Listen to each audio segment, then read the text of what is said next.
গোবিন্দের সেই রামচন্দ্রের চরণের স্পর্শে অহল্যা পাষাণী মানবিনী হয়েছিল তো? জানেন তো ঘটনাটা?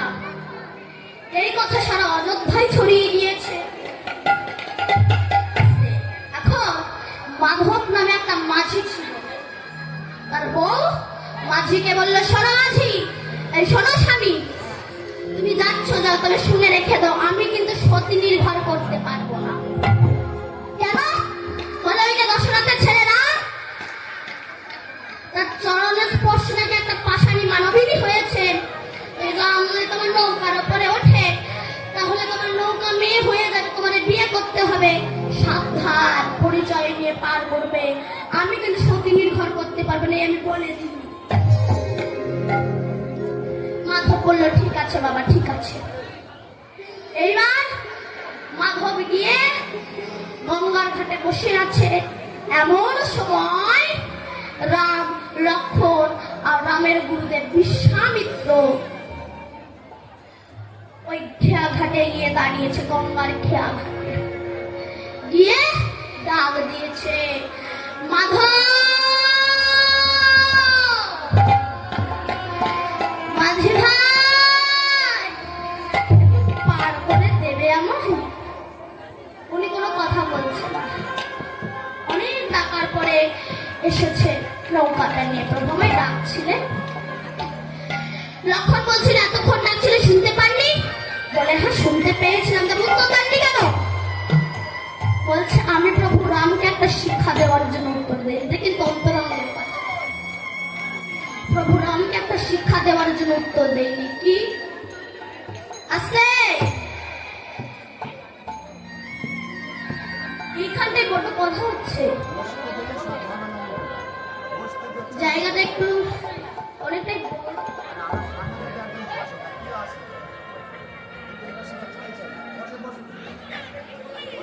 এইবার বললেন, আমি প্রভু রামকে একটা শিক্ষা দেওয়ার জন্য এমন করেছি। কি শিক্ষা? না, হে প্রভু রাম, এই যে আপনি আমায় ৫-৭ বার ডেকেছেন বলে আমি উত্তর দেইনি বলে ঠাকুর লক্ষ্মণের খুব খারাপ লেগেছে। কিন্তু হে দয়াময়, হে পতিত পাবন রাম, আমি তো শুধু এই গঙ্গার ঘাটের মাঝি, কিন্তু তুমি যে ভবসাগর পার হওয়ার মাঝি তুমি। তা প্রভু, আমি তোমাকে এই শিক্ষা দিতে চাই যে আপনি আমায় ডেকেছেন, আমি উত্তর দেইনি বলে যেমন ঠাকুর লক্ষ্মণের খারাপ লেগেছে, একদিন তো সমস্ত ভক্ত তোমার খেয়া ঘাটে গিয়ে উপস্থিত হবে। সেদিন বারবার করে যখন ডাকবে, হে রাম তুমি আমায় কৃপা করো, হে রাম তুমি আমায় কৃপা করো, সেদিনে যদি তুমি উত্তর না দাও, সেই ভক্তকে পার না করে দাও, ভব সংসারে জ্বালা হতে যদি তুমি উদ্ধার করো, তবে সেই ভক্তের মনে কতটা কষ্ট হয়, এই শিক্ষা দেওয়ার জন্যই আমি আপনাদের রাম বলল, মাঝি দয়া করে পার করে দাও না গো। বলে, আমি পরিচয় নি। তুমি কে? বলে, আমি হলাম রামের গুরুদেব বিশ্বামিত্র। তুমি? লক্ষ্মণ। আর তুমি কে? বলল, আমি রামচন্দ্র। কি বললো, সাক্ষাৎ। মাঝি বলল, সাক্ষাৎ। না না না, আমি ওনাকে পার করতে পারবো না। কেন? ওই রামের চরণের স্পর্শে নাকি একটা পাষাণী মানবিনী হয়ে গেছে। যদি আমার নৌকাটাও মেয়ে হয়ে যায়, আমার বউ আমাকে বলেছে ও সতী নির্ভর করতে পারবে না, যদি মেয়ে হয়ে যায়। রাম বলল, মাঝি পার করে দাও না গো। মাঝি বলল, ঠিক আছে, আমি জল ছেঁচে যে কাঠের বাক্স ওটা দিলাম তোমায়, তুমি ওর পরে দাঁড়াও, তোমার চরণ দুটো আগে ধুয়ে দেবো, তারপরে আমার নৌকায় তোমায় আমি তুলবো। এই বলে জল ছেঁচে যে কাঠের বাক্স সেটাকে দিয়ে বলছে, প্রভু দাঁড়াও, গঙ্গার জলে না চরণ ধোয়া হবে তো, চোখের জলেই রামচন্দ্রের চরণ দুটো ধুয়ে যাচ্ছে। ওগো প্রভু, যোগী মুনি ঋষি সাধক সাধিকা গন্ধর্ব কিন্নর দেব দেবী কোটি কোটি জন সাধনা করে যে বিরিঞ্চিত বাঞ্ছিত ধর ভবে আরাধ্য দেবতা পতিত পাবন ভুবন মঙ্গল শ্রীরাম, যার চরণ পাওয়া যায় না, সেই প্রভু আমার কাঠের বাক্সের উপরে দাঁড়িয়েছে। দাঁড়া, চোখের জল দিয়ে রামচন্দ্রের চরণ দুটো ধুয়ে দিয়ে কোলে করে নিয়ে যেই না আর কোলা করে তুলে নিয়ে কাঠের নৌকার উপরে তুলেছে, চরণ দুটো গঙ্গার জলে ভাসিয়ে দিয়েছে। এইবার স্বয়ং মা গঙ্গা নিজের বিশ্বপিতার চরণ পেয়েছে। বলো তো, আরে কি গঙ্গা থাকতে পারে? আরে কি গঙ্গা থাকিতে পারে? গঙ্গা থাকিতে পারে? ছুটে এসে চরণ ধরে। আরে কি গঙ্গা থাকিতে পারে? বুকে গঙ্গা বুকে পারে। আরে কি গঙ্গা থাকিতে পারে? কার নাম গাইতে হচ্ছে? এবার মাধব মাঝি বলল, আমি বললাম না রামের দোষ নয়, রামের চরণের দোষ। এইবার যখন মাধবকে পার করে দিল, পার হয়ে যাওয়ার পরে রামচন্দ্র মাধবকে বলছে, হে মাঝি ভাই, আমি তো বনবাসে যাচ্ছি, তা আমি তো পয়সা নিনি, পড়িয়া নিনি, তো ভাই আমি কি দেবো বলো? মাঝি তখন চোখের জল মুছে বলছে, দয়াময় হাসালে প্রভু। কেন? প্রভু ঠিক আছে, কথা দিলাম, আমি যেমন তোমার কাছ থেকে আজকে কোনো করে নিলাম না, তুমি আমায় কথা দাও, যেদিন আমার পার হওয়ার সময় আসবে সেদিন তুমি আমাকে পার করে দেবে, যেন আমার না ডাকতে হয়, তুমি যেন আমায় পার করে দিও। রামচন্দ্র বলছে, আমার মতো করে দেখো, আকুল প্রাণে আমি তোমায় পার করে দেব।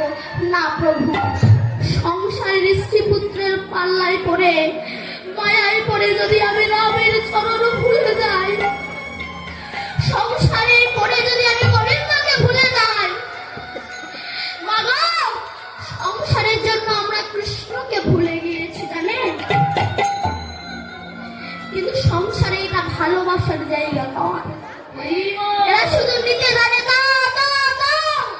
কতক্ষণ দিতে পারবেন ভালোবাসা পাবেন, শান্ত ফুরিয়ে যাক ভালোবাসাও সঙ্গে বিদায় নেবে। তাই বলছে প্রভু, যদি আমি সংসারের মোহে পড়ে তোমায় ভুলে যাই, তবে তুমি আমায় কথা দাও, আমায় ডেকে ডেকে পর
নবদ্বীপে থাকি তবে তো আর কোনো ভক্ত উদ্ধার হবে না। তাই মহাপ্রভু নবদ্বীপ ধাম ত্যাগ করে, সচী মাতাকে ত্যাগ করে, বিষ্ণুপ্রিয়াকে ত্যাগ করে, নদিয়াবাসীকে ত্যাগ করে চরমের মতো চলে গেলেন। তাই বললেন, সচী কাঁদে নিমায় বলিয়া,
প্রিয়াকারে অঙ্গ ছাড়িয়া আসতে বলুন তো, এই যে সচী মাতা, এই সচী মাতা পরপর 8টা সন্তান হলো, তারা মারা গেল, বিশ্বরূপ চলে গেল, শেষে বিমাই যার একমাত্র সম্বল, সে যদি চলে যায় তবে সেই মায়ের দশাটা কেমন হয় একটু বলুন তো। কেন কেন সচী মাতাকে এত কষ্ট পেতে হচ্ছে? কাঁদালে কাঁদিতে হয় এ কথাটি মিথ্যা নয়। বলুন তো, ব্যাংকে টাকা জমা রাখলে যেমন 13 বছর পরে গিয়ে ডবল হয়, তুমি যদি কোনো সৎ মানুষের মনে আঘাত দিয়ে থাকো বা ব্যথা দিয়ে থাকো, সেই ব্যথাটাও তোমার জীবনে ডবল হয়ে ফিরে আসবে আসবে। অতএব কাঁদালে কাঁদিতে হয় এ কথাটি মিথ্যা নয়। তাকে কাঁদিয়েছিলেন সচী মাতা। তো আজকের কথায় যখন মাতা কই ছিল, এই সচী মাতা ওই কই অবস্থায় যখন আগামী কল্লপ্রাতে রাম রাজা হবে এই কথা শুনে মা কই মালা গাচ্ছে। কেন? আমার রাম রাজা হবে, আমার রাম রাজা হবে, আমার এতদিনের মনোবাসনা পূর্ণ হবে, তাই মালা গাচ্ছে। এমন সময় ওই কইয়ের একটা বাপের বাড়ির দাসী ছিল, নাম কি বলুন তো তার? মন্থরা। ওই মন্থরা এসে বললো, কই মালা গাচ্ছিস কেন? বলে, আগামী কল্লপ্রাতে আমার রাম রাজা হবে, সেই আনন্দে আমি মালা গাচ্ছি। চুপ কর, চল মারা, চুপ কর। শোন, রাম যদি রাজা হয় না, রাজমাতা হবে কৌশল্যা, তুই হবি ভিখারিণী। কি করবো? যা দশরথের কাছ থেকে সেই দুটো বর চেয়ে নিয়ে আয়। কি? প্রথম বর চাই আমার ছেলে ভরত রাজা হবে, দ্বিতীয় বর্ষা 14 বছরের জন্য রাম বনবাসে যাবে। তখন কই চোখের জলে ভাসতে ভাসতে বুকে পাষাণ বেঁধে স্বামী দশরথের কাছে গিয়েছে। আস্তে গিয়ে ডাক দিয়েছে স্বামী কে, আমি কই এসে কই বসো, বলো তুমি কেন এসেছো? তখন কই বলল, আমার সেই বর চাইতে এসেছি, সেই দুটো বর আমায় ফিরিয়ে দাও। তখন দশরথ বলছে, তো আনন্দের সংবাদ, আগামী কল্লপ্রাতে আমার রাম রাজা হবে, তোমার মনোবাসনা পূর্ণ করো দাও। বলো কই তুমি আমার কাছে কি বর চাও? আমার প্রথম বর হলো আমার ছেলে ভরত, সে রাজা হবে। দশরথ চমকে উঠেছে, কই এ তুমি কি বলছো? ভরত আমার ছেলে, কিন্তু নাম যে বংশ বড়, ও তো রাজা হবে। আর দ্বিতীয়বার 14 বছরের জন্য রাম বনবাসে যাবে। শুনে রাজা দশরথ আশার খেয়ে পড়লো, কই দ্বিতীয়বারটা তুমি ফিরিয়ে না। বলো না বলো না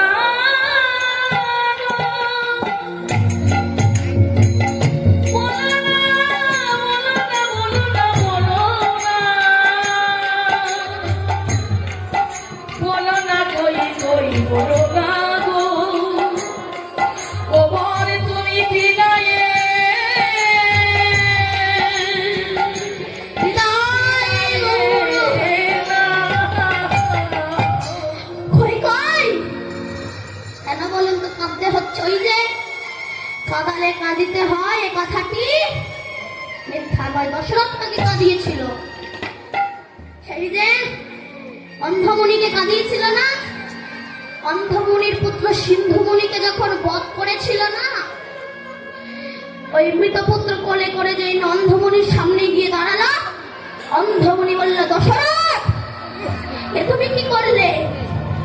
তুমি আমাদের হাতের লাঠিকে কেড়ে নিলে। ঠিক আছে, আমি তোমায় অভিশাপ দিলাম, তুমি যেমন আমার ছেলেকে হত্যা করেছো, আর তাই আমি প্রাণ হারা হয়ে রয়েছি, বেঁচে আছি। আর আমি অভিশাপ দিলাম, তোমার ওই পুত্র শোকে প্রাণ হারাতে হবে। এই কথা আজ মনে পড়ে গেছে। এইবার কল্লপ্রতে রাম রাজা হবে। ওই কই কৌশল্যা প্রদীপ জ্বালাচ্ছে, হঠাৎ প্রদীপ গুলো নেভে গেলে কি এ তো অমঙ্গলের ছায়া। রামের সন্নিকটে উপস্থিত হয়ে দেখছেন রামের রাজমুকুট খোলা, ছিন্ন বসন, কাঙালের বেশে। কৌশল্যা বলল, রাম তোর এমন অবস্থা কেন? কই কই বলল, দিদি আমি দুটো বর চেয়েছি। কি বর? প্রথম বর আমার ছেলে ভরত রাজা হবে। কৌশল্যা বলে, তো ভালো কথা, তোর ছেলে মানেই আমার ছেলে। আর দ্বিতীয়বার কি চেয়েছিস? 14 বছরের জন্য রাম বনবাসে যাবে। শুনে চমকে উঠেছে কৌশল্যা। কই কই দ্বিতীয়বারটা ফিরিয়ে নে, আমি তোর দিদি হয়ে তোর চরণ ধরে বলছি, দ্বিতীয়বারটা ফিরিয়ে নে। কিছুতেই নিলেন না। তখন কৌশল্যা বলল, কই কই ওরে শোন, আমি তো শুধু এক জনম মাতৃহারা হয়ে পুত্র হারা হয়ে কাঁদবো, আর তুই 3 জনম পুত্র হারা হয়ে কাঁদবি। কোন কোন জনম বলো? প্রথম জনম যাবি তুই কংসের কারাগারে, না হলে দেব পরপর 6টা সন্তানের মৃত্যু হয়ে যাবে।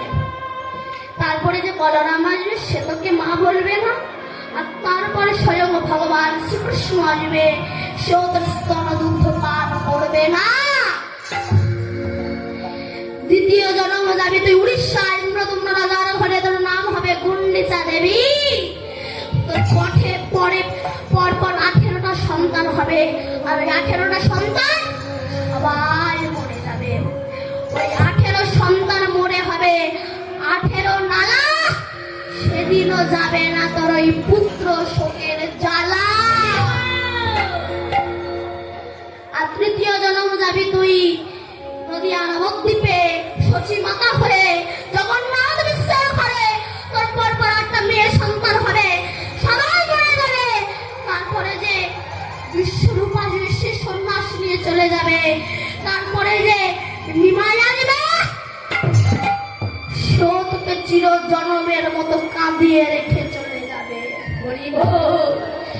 তাই আমার যখন নিমাই চলে গিয়েছে, শচী মাতা ডাক দিয়েছে, নিমাই, নিমাই, ও নিমাই, দাঁড়া রে নিমাই, দেখিব তো মারে নিমাই, দাঁড়া রে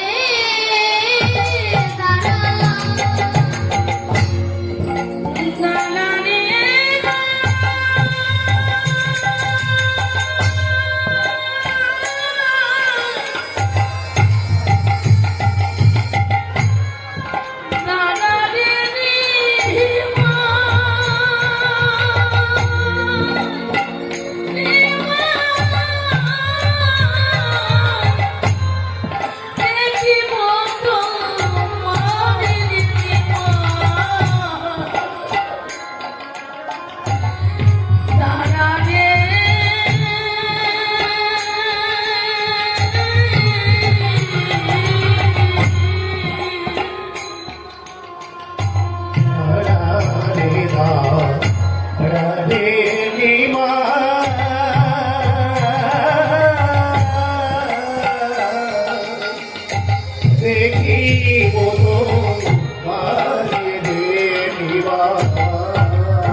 প্রভু চলে গিয়েছেন, তো আমি প্রথমে লীলার নাম বলেছিলাম বিষ্ণুপ্রিয়ার অন্তর্ধান লীলা।